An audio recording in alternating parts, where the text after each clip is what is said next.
Thank you, Mr. Chairman. Director, thank you for being with us today. Thanks for your stamina. Sure. Prior to joining Congress in January, I spent the last 2 decades in the financial services industry, both in the brokerage business and in the commercial banking business. And during that period of time, I never once saw the FDIC or the Fed or the OCC or the state securities department or the state insurance department ever shirk their consumer obligation under both federal and state statutes. And so I really do come to Congress, and it wouldn't be a surprise to you, feeling that the mission of your agency under Dodd-Frank is duplicative, of that effort, because I learned when I got here that no budget authority or positions were eliminated from the existing banking or securities or consumer agencies when CFPB was formed. Is that true or not true? The Office of Thrift Supervision was completely extinguished. Well, it was, it's been on its way to be extinguished for a long time. How much? Maybe. I don't have that history in my background. Yeah. So, yeah. We won't take time. We can have a drink and talk about that one. All right. Sounds good. And I'm concerned, though, about that duplication and expense, so it caused me just to look at your budgeting compared to the other agencies. And my friend Jim Hines from Connecticut referenced that no agencies are subject to appropriation in the prudential supervision area, but obviously the SEC and CFTC are. But looking at your budget, Mr. Poliquin noted about 1,400 employees, and is it about $618 million in budget for FY15? Is that your? That's the cap, but we are not spending at that level. What are you spending approximately, do you think? We're more around in the 500 range. At least last year, it was 498, I believe. In looking at even at that level, it would be on a per employee basis the highest agency I looked at on a total spending to per capita basis. Yeah, although so I don't respond to that for me. Yeah, I don't think that's a good way to look at it. As I said, 3 years ago, when we started from scratch, we had no employees, and we had to basically contract for many services, all of our IT, all of our HR, all of our budgeting, and all of our structure.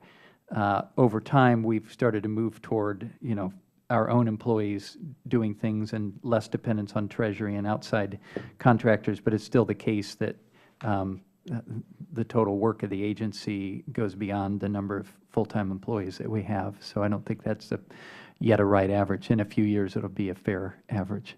Well, I do think looking at a productivity basis is a good way, and I would ask you to take that into account and maybe even establish a goal of being the lowest in government and have something to brag about. But it caused me to think about, if you spend $600 million on SG&A, sales, general and administrative expense, I thought about, well, what would that buy in Arkansas? And I found a publicly traded company with operations in Arkansas, Hormel, and they make Skippy peanut butter in Little Rock. And they only have 20,000 employees and spend $600 million in SG&A expense, or about $30,000 per employee, and yet they generate, obviously, almost $10 billion in revenue. I think this gets to compensation in our federal agencies. That's how it compares to the private sector and that productivity angle.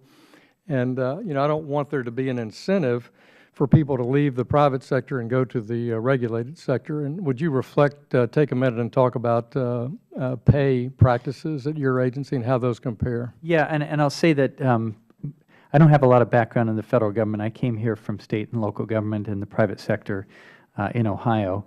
And salaries are higher in the federal government. They're higher in the banking agencies. And my understanding is the reason for that is to compete against the financial industry for good people.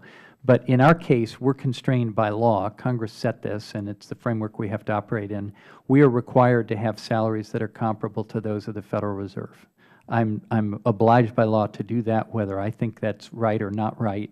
That's what we're trying to do to carry out the law that's in our statute. If Congress wanted to put your agency subject to the annual appropriations process, would you support that? I would not. What was your reason for that? All the banking agencies, I understand it, are not appropriated. And the cautionary tale here is the Federal Housing Finance Administration, which up until 2008 was supposed to be overseeing Fannie Mae and Freddie Mac.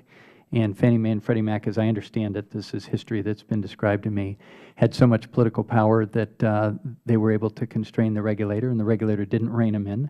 And in 2008, a new statute was passed to create the FHFA, and one of the major changes that was made was to make the FHFA not appropriated in order to give it the independence so that it could ride herd on the GSEs.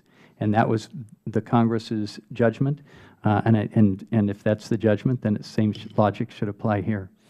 But do you think the SEC is not independent because it's subject to it? Look, I don't know all the ins and outs of why agencies are as they are. That one's been around since the 30s, and I assume that judgment was made at that time, and you know, I don't really know what to say about it.